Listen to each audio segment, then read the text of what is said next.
MBBS BSc nursing and BAMS ಬಗ್ಗೆ ಹೇಳ್ಬೇಕಂತ ಅಂದ್ಕೊಂಡೀನಿ. ಇನ್ನು ಮುಂದೆ ನಿಮ್ಗೆ ತಿಳಿಸ್ಕೊಡ್ತೇನೆ ನಿಮಗೆ ಹಿಂಗೆ ಏನು ಅನ್ನೋದು. ಆ್ಯಂಡ್ MBBS ಅಂತಂದ್ರೆ bachelor of medicine and bachelor of surgery ಬರ್ತೈತಿ. ಇದು modern allopathy medicine and surgery ಬರ್ತೈತಿ. ಡ್ಯೂರೇಷನ್ 5.5 ಇಯರ್ ಇರ್ತೈತಿ, including internship. Eligibility 10+2 PCB syllabus ಇರ್ತೈತಿ. ಸಬ್ಜೆಕ್ಟ್ಸ್ ಫಿಸಿಕ್ಸ್, ಕೆಮಿಸ್ಟ್ರಿ, ಬಯಾಲಜಿ ಇರ್ತೈತಿ. ನೀಟ್ ಎಕ್ಸಾಮ್ ಇರ್ತೈತಿ. ಇದಕ್ಕೆ main focusing diagnosis, treatment and disease performance surgeries ಇರ್ತೈತಿ. Work place ಅಂತಂದ್ರೆ hospital plus clinic, research, specialisations. Carrier scope surgeon, physician, specialist ಆಗ್ಬೋದು. ಇದರೊಳಗೆ higher studies ಅಂತಂದರೆ MD, MS, DM, MCH, PhD ಬರ್ತೈತಿ. ಆಮೇಲೆ ಇದ್ರೊಳಗೆ ಸ್ಪೆಸಿಫಿಕೇಷನ್ಸ್ ಅದಾವು. ಇದ್ರೊಳಗೆ ಕಾರ್ಡಿಯಾಲಜಿಸ್ಟ್ ಡಾಕ್ಟರ್ ಅಂತ ಹೇಳ್ತಾರಲ್ಲ, ಆ ಥರನೂ ಆಗ್ಬೋದು. ಕಾರ್ಡಿಯಾಲಜಿಸ್ಟ್, ನ್ಯೂರೋಲಜಿಸ್ಟ್, ಗ್ಯಾಸ್ಟ್ರೋಎಂಟ್ರಾಲಜಿಸ್ಟ್ ಅದೆಲ್ಲ ಆಗ್ಬೋದು ಇದ್ರೊಳಗೆ, ಅಂದ್ರೆ MBBS ಒಳಗಡೆ. ಇವಾಗ ನೆಕ್ಸ್ಟ್ ನಾವು BSc ನರ್ಸಿಂಗ್ ಬಗ್ಗೆ ಡಿಸ್ಕಸ್ ಮಾಡೋದಾದ್ರೆ, BSc ನರ್ಸಿಂಗ್ ಅಂತಂದ್ರೆ bachelor of science in nursing ಅಂತ ಅಂದ್ರೆ patient care, health management etcetera ಬರ್ತೈತಿ. ಡ್ಯೂರೇಷನ್ ಇದಕ್ಕೆ 4 ಇಯರ್ಸ್ ಇರ್ತೈತಿ, ಪ್ಲಸ್ 6 ಮಂತ್ ಇಂಟರ್ನ್ಶಿಪ್ ಬರುತ್ತೆ.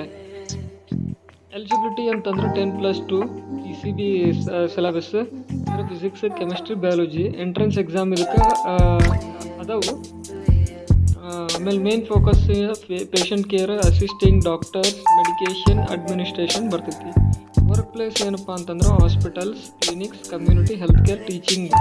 ಕಮ್ಯುನಿಟಿ ಹೆಲ್ತ್ ಒಳಗೂ ಮಾಡ್ಬೋದು, ಆಮೇಲೆ ಟೀಚಿಂಗ್ ಲೈನ್ನಾಗೂ ಮಾಡ್ಬೋದು. ಕ್ಯಾರಿಯರ್ ಸ್ಕೋಪ್ ಅಂತಂದ್ರೆ staff nurse, nursing officer, hospital administration, educator. High studies MSc nursing and PhD nursing ಕೂಡ ಮಾಡ್ಕೋಬಹುದು. ನೆಕ್ಸ್ಟ್ ನಿಮ್ಗೆ BMS ಬಗ್ಗೆ ಹೇಳೋದಾದ್ರೆ bachelor of Ayurvedic medicine and surgery. Ayurveda traditional Indian medicine ಇದು ಇಂಡಿಯನ್ ಮೆಡಿಸಿನ್. Duration 5.5 year.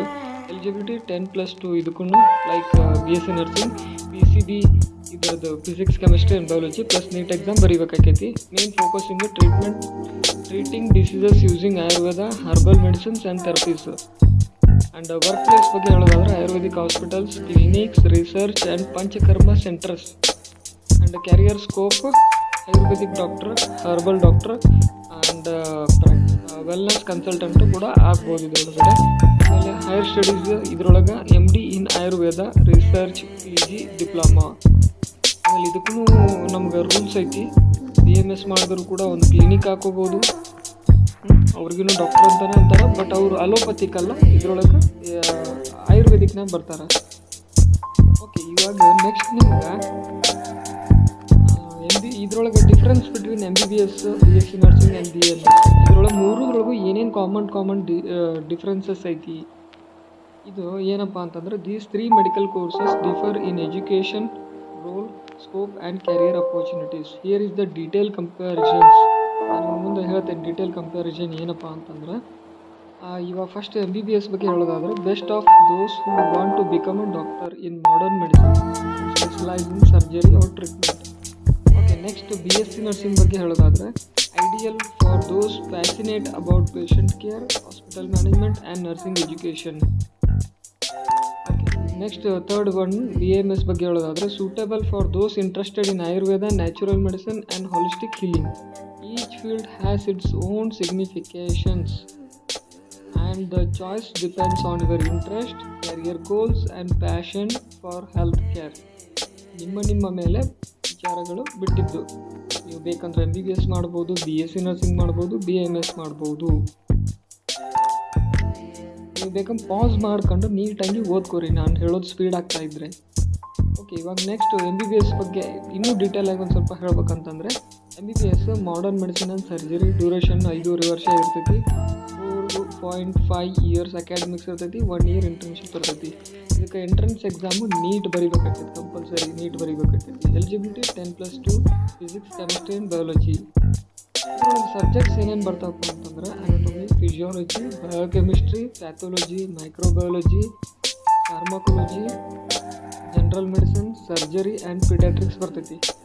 ಆಮೇಲೆ obstetrics, gynaecology, ENT, ophthalmology, community medicine, psychiatric and orthopaedics ಕೂಡ ಇದರೊಳಗಡೆ ಬರ್ತೈತಿ. ಇದರೊಳಗೆ MBBS ಒಳಗಡೆ ಬರ್ತೈತಿ.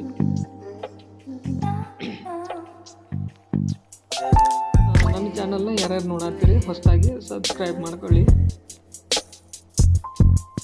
ಆಮೇಲೆ MBBS ಬಗ್ಗೆ ಹೇಳೋದಾದ್ರೆ ಕ್ಯಾರಿಯರ್ ಆಪ್ಷನ್ಸ್ ಆಫ್ಟರ್ MBBS ನೀವು ಏನೇ ಮಾಡ್ಬೋದು ಅಂದ್ರೆ ಗೌರ್ಮೆಂಟ್ ಪ್ರೈವೇಟ್ ಹಾಸ್ಪಿಟಲ್ನಾಗ ವರ್ಕ್ ಮಾಡ್ಬೋದು, ಜನರಲ್ ಫಿಸಿಷಿಯನ್ ಅವ್ರ ಸರ್ಜನ್ ಆಗಿ.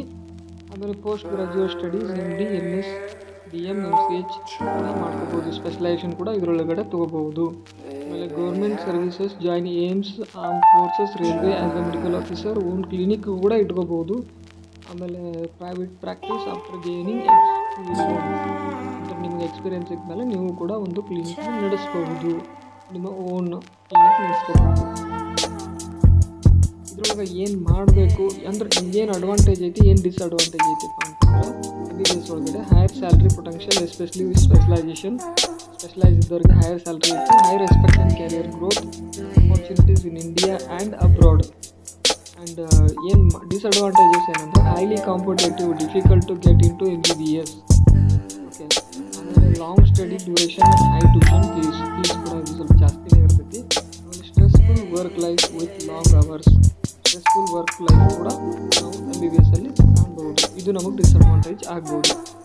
ನೆಕ್ಸ್ಟ್ ನಾವು BSc ನರ್ಸಿಂಗ್ ಬಗ್ಗೆ ಹೇಳೋದಾದ್ರೆ BSc nursing bachelor of science in nursing, field work patient care and nursing science, duration 4 years including internship. Okay, next entrance exam ಬರೆಯೋದಾದ್ರೆ state university level entrance exams like AIIMS, JIPMER, NEET for some institutes ಇದನ್ನೆಲ್ಲ ನಾವು ಬರೀಬಹುದು. Eligibility ಬಂದರೆ 10+2 with physics, chemistry and biology ಬರ್ತದೆ. ಈಗ next ನಿಮ್ಗೆ ಇದ್ರೊಳಗೆ subjects ಏನೇನು ಬರ್ತವೆ BSc ನರ್ಸಿಂಗ್ ಒಳಗೆ ಅಂತಂದ್ರೆ physiology, nursing foundations and nutrition, and third one is pharmacology and microbiology, mental health and community health nursing ಬರ್ತೈತಿ, paediatric, medical surgical and geriatric nursing ಬರ್ತೈತಿ.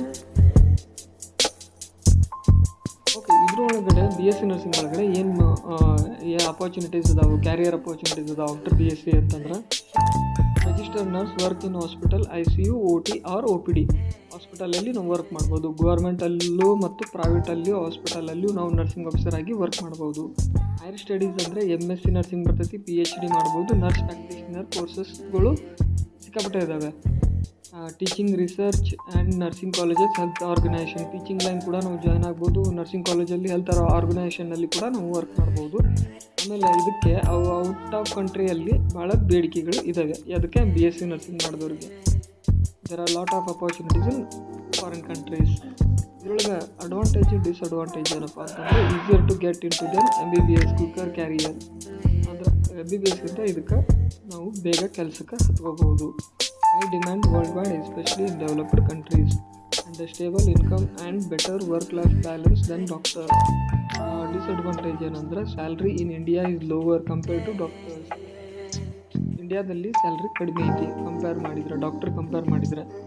ಆಮೇಲೆ physically and emotionally demanding job, limited carrier growth without higher education ಅವಶ್ಯಕತೆ ಇಲ್ಲ. ಇದಕ್ಕೆ ನಾವು BSc ಮಾಡ್ಕೊಂಡು ನಾವು job ಹತ್ಕೋಬೋದು. Next ನಾವು BMS ಬಗ್ಗೆ ಹೇಳೋದಾದ್ರೆ bachelor of Ayurvedic medicine and surgery, field work Ayurvedic medicine and traditional Indian medicine, duration 5.5 years ಇರ್ತೈತಿ. ಆಮೇಲೆ +1 year ಇಂಟರ್ನ್ಶಿಪ್ ಕೂಡ ಬರುತ್ತೆ. ಎಂಟ್ರೆನ್ಸ್ ಎಕ್ಸಾಮ್ ಇದಕ್ಕೆ NEET ಕಂಪಲ್ಸರಿ ಇರುತ್ತೆ. ಎಲಿಜಿಬಿಲಿಟಿ ಹೇಳೋದಾದ್ರೆ 10+2 with PCB, physics, chemistry and biology ಬರುತ್ತೆ. ಮತ್ತು ನೆಕ್ಸ್ಟ್ ಈ BMS ಮಾಡಿದವರು ಕೂಡ ಅದು ಕನ್ಸಿಡರ್ ಆಫ್ ಡಾಕ್ಟರ್. ಇದರೊಳಗಡೆ ಸಬ್ಜೆಕ್ಟ್ಸ್ ಕವರ್ ಮಾಡೋದು ಏನೇನಂತಂದ್ರೆ Ayurvedic anatomy and physiology, Sharira Rachana and Kriya, ಆಮೇಲೆ ದ್ರವ್ಯ ಗುಣ ಬರುತ್ತೆ, herbal medicine and Rasashastra, pharmaceuticals ಬರುತ್ತೆ, Panchakarma therapy and surgery in Ayurveda and modern medical science, basic allopathy ಕೂಡ ಇದರಲ್ಲಿ ಬರುತ್ತೆ. Community medicine and research in Ayurveda ಬರುತ್ತೆ ಇದರ ಹೊರಗಡೆ.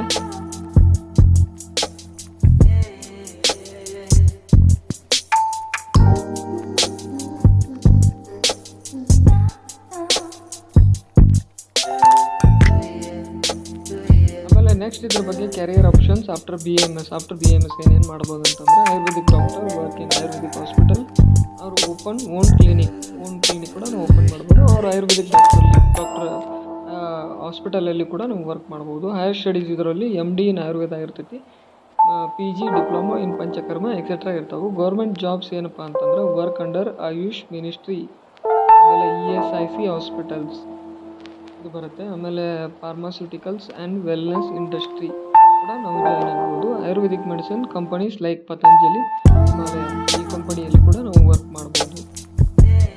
ನಮ್ಮ ಚಾನಲ್ನ ಯಾರು ನೋಡಕತ್ತೀರಲ್ಲ ಸಬ್ಸ್ಕ್ರೈಬ್ ಮಾಡ್ಕೊಳ್ಳಿ. ಆಮೇಲೆ ನೆಕ್ಸ್ಟ್ ಇದ್ರೊಳಗೆ ಅಡ್ವಾಂಟೇಜಸ್ ಡಿಸ್ಅಡ್ವಾಂಟೇಜಸ್ ಏನಪ್ಪ ಅಂತಂದ್ರೆ rising demand for Ayurveda due to natural healing benefits, ಆಮೇಲೆ government support through AYUSH ministry, ಆಮೇಲೆ can start own practice with low investment. Disadvantage ಏನಂದ್ರೆ lower earning potential compared to MBBS in early career, limited expectance outside India. ಆಮೇಲೆ Ayurvedic is not globally recognised like allopathy. Next one need extra marketing effort for private practices compare to MBBS. ಇದರೊಳಗೆ ಸ್ವಲ್ಪ ಕಡಿಮೆ salary ಇದೆ. ಆಮೇಲೆ salary comparisons ಇಂಡಿಯಾದಲ್ಲಿ ಮತ್ತು ಅಬ್ರಾಡಲ್ಲಿ ನಾವು MBBSಗೆ ಎಷ್ಟು ಮಾಡ್ಬೋದಪ್ಪ ಅಂತಂದರೆ ಎಂಟ್ರಿ ಲೆವೆಲಲ್ಲಿ for MBBS entry level salary 50,000 to 80,000 per month ಇರುತ್ತೆ ಇನ್ ಇಂಡಿಯಾ. ಆಮೇಲೆ ಮಿಡ್ ಕೇರರ್ ಸ್ಯಾಲ್ರಿ ಇಂಡಿಯಾ ಒಳಗಡೆ 1 lakh to 5 lakhs per month, ಅದು ಸ್ಪೆಷಲಿಸ್ಟಿಗೆ ಇರುತ್ತೆ. ಅಬ್ರಾಡಲ್ಲಿ ನಾವು ಸ್ಯಾಲ್ರಿ ನೋಡೋದಾದರೆ 5 to 10 lakhs ಪರ್ ಮಂತ್ ಇರುತ್ತೆ ಅಷ್ಟೇ. ಇದರಲ್ಲಿ MBBS ಕಲಿಯೋಕ್ಕೂ ಅಷ್ಟೇ ಕಷ್ಟವೂ ಇದೆ. ಆಮೇಲೆ ನೆಕ್ಸ್ಟ್ BAMS ನೆಕ್ಸ್ಟ್ ಇರುತ್ತೆ ನಿಮಗೆ. BSc ಬಗ್ಗೆ ಹೇಳೋದಾದರೆ entry level salary in India is 30,000 to 50,000 per month. ಆಮೇಲೆ mid career salary in India 50 to 1 lakh per month. Abroad ಒಳಗಡೆ ನಿಮಗೆ 3 lakhs to 8 lakhs per month approximate ಸಿಗುತ್ತೆ. ಒಂದೊಂದು ಕಂಟ್ರಿಯಲ್ಲಿ ಒಂದೊಂದು ಥರ ಸ್ಯಾಲ್ರಿ ನಿಮಗೆ ನೋಡಬಹುದು. ಬಟ್ ಮಿನಿಮಮ್ ಅಂತೂ 3 to 8 lakhs ಮಿನಿಮಮ್ ಇರುತ್ತೆ. ಆಮೇಲೆ BAMS ಬಗ್ಗೆ ಹೇಳೋದಾದರೆ ಎಂಟ್ರಿ ಲೆವೆಲ್ ಸ್ಯಾಲ್ರಿಯಲ್ಲಿ ಇನ್ ಇಂಡಿಯಾದಲ್ಲಿ 20,000 to 40,000 ಪರ್ ಮಂತ್ ಇರುತ್ತೆ. Mid career salary in India 50 to 2 lakhs per month ನಾವು ನೋಡ್ಬೋದು. ಅಬ್ರಾಡಲ್ಲಿ ಕೂಡ ಇದಕ್ಕೆ 2 to 6 lakhs ಪರ್ ಮಂತ್ ಇದರಲ್ಲಿ ನಮಗೆ ಸಿಗುತ್ತೆ. ಓಕೆ, ಈಗ ನಾನು ಎಕ್ಸ್ಪ್ಲೇನ್ ಮಾಡಿರೋದು ನಿಮ್ಗೆ ಅರ್ಥ ಆಯ್ತು ಅಂತ ಅಂದ್ಕೊತೀನಿ. ಇನ್ನೂ ನಿಮಗೆ ಇದೇ ಥರ ವೀಡಿಯೋಸ್ಗಳು ಬರ್ತಿರ್ತವೆ ಮುಂದೆ. ಚಾನಲ್ಗೆ ಸಬ್ಸ್ಕ್ರೈಬ್ ಮಾಡ್ಕೊಳ್ಳಿ. ಯಾರ್ಯಾರು ಹೊಸ್ದಾಗಿ ನೋಡ್ತಾ ಇದ್ರು ಚಾನಲ್ನ ಸಬ್ಸ್ಕ್ರೈಬ್ ಮಾಡ್ಕೊಳ್ಳಿ. ಇದ್ರ ಬಗ್ಗೆ ನಾನು ಇನ್ನೂ ಹೆಚ್ಚಿನ ವೀಡಿಯೋಸ್ಗಳು ಇನ್ನು ಮುಂದೆ ಬರ್ತವೆ.